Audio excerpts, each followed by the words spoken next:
नहमदुहु व नुसल्ली अला रसूलिहिल करीम।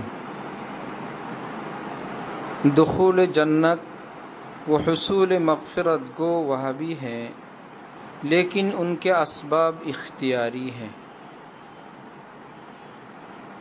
हकीमुल उम्मत मुजद्दिद मिल्लत मौलाना अशरफ अली थानवी रहमतुल्लाहि अलैहि इरशाद करें, জান্নাতে যাওয়া আল্লাহ পাক থেকে ক্ষমা পাওয়া দুইটা বিষয়ে যদিও আল্লাহ পাকের একান্ত দয়া এবং দান,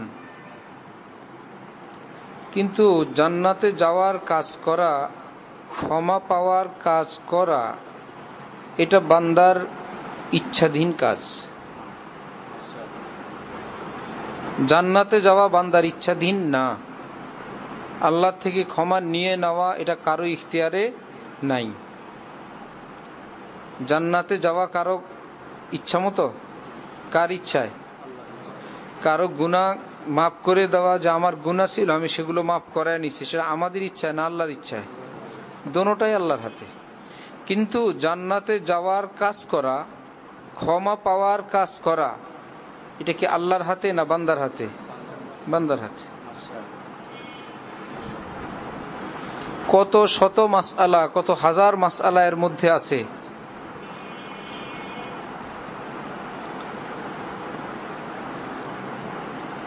খেতে ফসল কি দিবেন সেটা আল্লাহ পাকের, কিন্তু বীজ বপন করা সেটা কি আল্লাহর কাজ না বান্দার কাজ? বান্দার কাজ।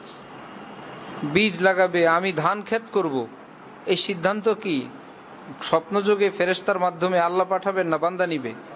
সিদ্ধান্ত বান্দা, এটা আমার ধান ক্ষেত। কি ধান? ইরি ধান। আজকে না আগামীকাল লাগাবো, এটা আমার। কতটুক ফাঁকে ফাঁকে দিব, এটা আমার। এক এক গোছায়, এক এক মুঠিতে কয়টা দিব, এটা আমার। সার দেওয়া আমার, পোকামাকড়ে না ধরে ওষুধ দেওয়া আমার, পানি যাতে এক ক্ষেতের পানি আরেক ক্ষেতে না যায় চতুর্দিকে বাঁধ দেওয়া আমার। কিন্তু এই ক্ষেতে কি পরিমাণ ধান চাই আমি, সেটা অর্জন করা, সেটা কি আমার হাতে না আল্লাহর হাতে? তো এখন যদি বলি যেহেতু আসলটা আল্লাহর হাতে, ধান কতটুক হবে না হবে আল্লাহ পাক দিবেন না দিবেন, সবটাই তো আল্লাহর হাতে।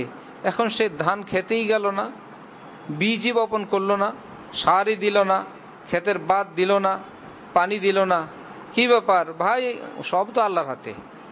এই কাজটা কি ঠিক হবে না ভুল হবে? ভুল হবে। ঠিক জান্নাত আল্লাহ পাক দিবেন, এটা আল্লাহর হাতে, কিন্তু কি কাজ করলে তিনি জান্নাত দিবেন সেটা তিনি বলে দিছেন, যে এগুলো জান্নাতের কাজ, এগুলো জাহান্নামের কাজ, এগুলো মানুষকে জাহান্নামে নেয়, এগুলো মানুষকে জান্নাতে নেয়। সুতরাং বান্দা সেটা করবে, এইরকম করার একটা ক্ষমতা বান্দার মধ্যে আল্লাহ নিজেই দিয়ে রাখছেন। ফাআলহামাহা ফুজুরাহা ওয়া তাকওয়াহা। অনেকগুলো কসম করার পর আল্লাহ পাক বলেন, বান্দা জান্নাতের দিকেও যাইতে পারে, জাহান্নামের দিকেও যাইতে পারে, এই ক্ষমতা আমি আল্লাহ বান্দার মধ্যে রেখে দিছি। সে কি করবে সেটা তার সিদ্ধান্ত। যেহেতু বান্দার সিদ্ধান্ত, এবং এখানে কোনো জোরাজুরির কাজ নাই যে আমি কি করব হুজুর, আমি ঘর থেকে বাসা থেকে বের হইলাম মসজিদের নিয়তে, আমি পাটা যতই মসজিদের দিকে দেয় চলে যায় মন্দিরের দিকে, এমন কি হয়? হয় না। এমনটা আল্লাহ করেন নাই। যদি করতেন তাহলে এই বান্দাকে শাস্তি দেওয়া জুলুম হবে, যে বান্দা চাইছিল মসজিদে আসবে কিন্তু পা এগুলো জোর করে মন্দিরে নিয়ে গেছে। তাহলে বান্দার অনিচ্ছাকৃত ভুলের কারণে তাকে শাস্তি দেওয়া হয়। আল্লাহ পাক বলেন আমি এই কাজ করি না। সে মসজিদে আসলেও তার পা ইচ্ছাকৃতভাবে সে এদিকে চালাইলো, মন্দিরে গেলেও সে ইচ্ছাকৃতও সেই দিকে চালাইলো। সুতরাং সে ইচ্ছা করে কি করছে সেই হিসাবে সে সাজা পাবে অথবা পুরস্কার পাবে। সে এটা বলতে পারবে না আল্লাহ আমার তো কুদরত নাই, আমার তো ক্ষমতা নাই, আপনি যেদিক নিছেন। আল্লাহ আমি কি যাইতে পারি, আপনি মসজিদে নিলে নেন, আপনি মন্দিরে নিলেও নেন। আল্লাহ আমি কি আমার ক্ষেতের ধান কাটছি না আরেকজনেরটা কাটছি আমি খেয়াল করি নাই। আমি কি আমার পকেটের টাকা নিলাম না আরেকজনের পকেটটা নিলাম? হ্যাঁ আল্লাহ আমি জানি না। সব তো আপনার হুকুমে হয়। বলতে পারবে কেন? এই ক্ষমতা, এই ইচ্ছা আল্লাহ পাক বান্দাকে দিয়ে রাখছেন, এটা বান্দার। কেউ অতি বুজুর্গ দেখায়া বলে একদম আল্লাহর হুকুম ছাড়া কিচ্ছু হয় না, না বুঝে বলে, না বুঝে বলে আল্লাহর হুকুম ছাড়া কিছু হয় না। যদি এটা বুঝে বলে তাহলে বুঝার কথা হবে এই, আল্লাহ পৃথিবীর এক এক জিনিসকে এক একটা ডিউটি দিয়ে রাখছেন। এখন আর সে নতুন করে হুকুম লাগে না, যে যে ডিউটি পাইছে সে সেটাই করে। আগুনকে কোন ডিউটি দিছেন? জ্বালানোর ডিউটি। এখন আগুনের মধ্যে লাকড়ি দিলে কি সে আল্লাহর কাছে জিজ্ঞেস করে আল্লাহ জ্বালাবো না চুমা দিব? জিজ্ঞেস করে? তারে যা দিবেন সে জ্বালায় ফেলবে। আপনি আঙ্গুল দিবেন আর বলবেন না আল্লাহর হুকুমের বাইরে, আল্লাহর হুকুমের বাইরে কিছু হবে না, আল্লাহ হুকুম দিয়ে রাখছে যা পাবি জ্বালাবি, নতুন করে হুকুমের প্রয়োজন নাই। পানি কি দিয়ে রাখছেন? যা পাবি ভিজাবি। বুঝে আসছে? যদি এইটুকুন বুঝে কেউ বলে তাহলে তো বুঝলো। আর যদি না বুঝে বলে যে আল্লাহর হুকুমের বাইরে কিচ্ছু হয় না, চোরায় আদালতে উঠছে, কিরে চুরি করলি কেন? স্যার আল্লাহর হুকুমের বাইরে আমি চুরি করছি স্যার। আপনি জানেন না দুনিয়াতে আল্লাহর হুকুমের বাইরে কিছু হয় না? আমি যে চুরি করছি এটা কার হুকুমে হয়েছে স্যার? আল্লাহর হুকুমে। এবার স্যার মুগুদ দিয়া পাছার মধ্যে দুইটা দিবে আর বলবে এটাও আল্লাহর হুকুমে হয়েছে। জোর বেত লাগায় বলবে এটা কার হুকুমে হয়েছে?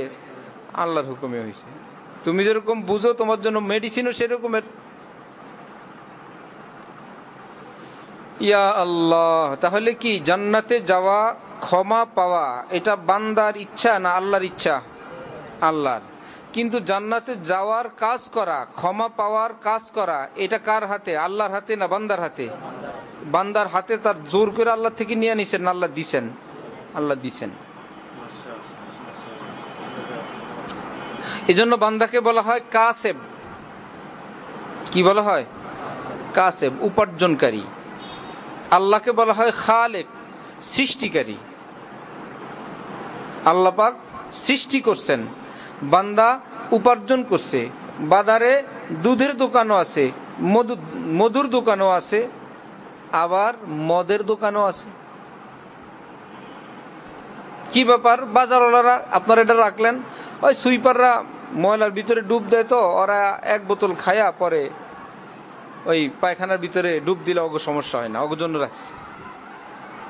অনেক সুইপারদের ব্যাপারে এটা শুনছি, সুইপাররা মদ খায় পরে এই যে ড্রেনের ভিতরে ডুব দেয়, একদম আস্ত ময়লার ভিতরে আরামসে ডুব দিতেছে, কোনো টেনশন নেই।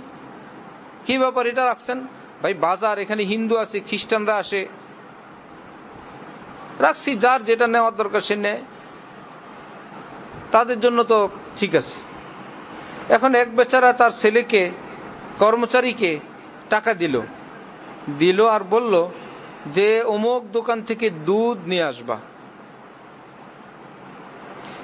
আর অমুক দোকানে মদ পাওয়া যায়, ওই দোকান থেকে আনবা না কিছু, ওই দোকানে যাবা না। এই টাকা দিলাম, অমুক দোকান থেকে 1 লিটার দুধ নিয়ে আসবা, মদ না। মদ আনলে খবর আছে। বাজারে আবার লোক খাড়া করে রাখছেন মালিক, যে আমার কর্মচারী যা আসে সে যেন আবার ভুল না করে। সেখানে এক লোক বলছে ভাই এটা দুধের দোকান, এটা মদের দোকান। আপনার মালিক আপনাকে দুধ নিতে বলছেন, এই তো এটা দুধের দোকান। মদ নিষেধ করছেন, এই তো মদের দোকান, এখানে নেওয়া নিষেধ। মালিক তাকে বাড়ি থেকে বলে পাঠাইছেন। আবার বাজারে গিয়ে যাতে ভুলে না যায়, সেখানে ভ্যারাইটিস, সেখানে মালিক লোক দাঁড় করে রাখছেন মালিকের পক্ষ থেকে, ভাই আপনি অমুক মালিকের লোক, এটা দুধের দোকান, এখান থেকে নেন, এটা মদের দোকান, এখান থেকে নিবেন না। এত সত্ত্বেও সে মদের দোকান থেকে 1 লিটার মদ নিয়ে আসছে। কি ব্যাপার স্যার? এটা কি আর আমার কথা হইছে? আপনি যদি আমাকে কর্মচারী না রাখতেন আমি কি এই বাজারে যেতাম স্যার? আর আজকে যদি আপনি আমাকে টাকাটাই না দিতেন তাহলে কি আমি দুধ আর মদ কোনোটাই তো প্রশ্ন ছিল না, আপনি টাকা দেওয়ার কারণেই তো অ্যাক্সিডেন্টটা হয়েছে। এটা কি কোনো মালিক মানবে এই কথা? আরে মানি, আমি তোমার শুধু টাকাই দিছি আর কিছু বলি নাই, শুধু বলে দিছি, বাজারে লোক রাখি নাই, সেই লোক তোমাকে বলে নাই? না স্যার, যাই বলেন না বলেন, আপনি টাকা না দিলে তো আর আমি মদ কিনতে পারি না, আপনি টাকা দেওয়ার কারণেই আমি মদ কিনছি। 1000 বারও যদি বলে, এই পৃথিবীর বিচারে, পৃথিবীর দরবারে এই কথাটি গ্রহণযোগ্য হবে? রব্বুল আলামিন এই দুনিয়ার বাজারে আমাদেরকে পাঠাইছেন, ওখান থেকে বলে দিছেন কি করব না করব। এখানে এসে যদি আমরা না ভুলি, নবী, নায়েবে নবী, আলেম ওলামাদেরকে বাজারের ভিতর দাঁড় করে রাখছেন, এটা জান্নাতের, এটা জাহান্নামের, এটা জান্নাতের দোকান, এটা জাহান্নামের দোকান, এখান থেকে মালিক নিষেধ করছেন, এখান থেকে মালিক নেওয়ার জন্য বলছেন। এরপরেও যদি কেউ উল্টাটা নেয়, ওই লোক যেরকম শাস্তির যোগ্য, এইরকম বান্দারাও কি শাস্তির যোগ্য। তাহলে ওই লোককে শাস্তি দেওয়া কি অপরাধ না ন্যায্য? ঠিক দুনিয়ার বান্দাকে আল্লাহ পাক পাঠানোর সময় বুঝ দিছেন, জ্ঞান দিছেন, বিবেক দিছেন, চোখ দিছেন, ওয়াদা নিছেন। দুনিয়াতে আসার সময় নবী রসুল পাঠাইছেন, নবী রসুলরা না থাকলে আলেম ওলামা পাঠাইছেন। এই বাজারে তারা মাইকিং করতেই থাকতেছে। এর পরেও যদি কেউ ভুল করে, ঠিক সেও শাস্তির যোগ্য। এ কথা বলা যাবে না, আল্লাহ আপনি আমার চোখটি না দিতেন, আল্লাহ আপনি আমার দুনিয়াতে না পাঠাইতেন, আয় আল্লাহ আপনি আমার এসা তেসা করতেন, এগুলো বলা কি করবে না, চলবে না। বান্দাকে কি বলা হয়? কাসেব। সব আছে বাজারে, তুমি কোনটা আনলা? তোমাকে তো এমনিতেই ছেড়ে দেওয়া হয়নি যে তুমি বাইসা বাইসা ভালোটা আইনো। আল্লাহ আমাদেরকে এমনি পাঠান নাই যে দুনিয়ার থেকে এমনি তোমার পছন্দ মতো নিয়ে এসো, এটা বলেন নাই। কি কি আনবা ওটা লিস্ট কোরআন শরীফে পাঠিয়ে দিচ্ছেন। দুনিয়ার বাজারে অনেক কিছু আছে, এই বাজার থেকে কি সদাই নিয়ে আসবা, এই লিস্ট দিয়ে নবী রসুলদেরকে দিয়ে পাঠাইছেন, নবীদেরকে দিয়ে আলেমদেরকে মাইকিং করাইতেছেন, কিয়ামত পর্যন্ত করাবেন। ভাইয়েরা এইটা নেন, আসসালাতু খায়রুম মিনান নাওম, হাইয়া আলাস সালাহ, হাইয়া আলাল ফালাহ। ভাইয়েরা নামাজে আসেন, নামাজই কামিয়াবি, নামাজ পড়লে আল্লাহ খুশি হবেন। এলান হয় না? বান্দা কাসেব, আল্লাহ পাক খালেক, আল্লাহ সৃষ্টি করছেন, কিন্তু কোনটা উপার্জন করব এই ক্ষমতা তিনি আমাদেরকে দিছেন। আর আমাদেরকে স্মরণ করানোর জন্য আগেও বলছেন, পরেও বলছেন, এবং নবী রসুল, নায়েবে রসুলকে আমাদেরকে বলতেই থাকছেন। আল্লাহ আমাদেরকে বুঝার তৌফিক দান করেন। ওয়া আখির দাওয়ানা আলহামদুলিল্লাহি রাব্বিল আলামিন। চলো ভাই, সুবহানাল্লাহি ওয়া বিহামদিহি, সুবহানাল্লাহ।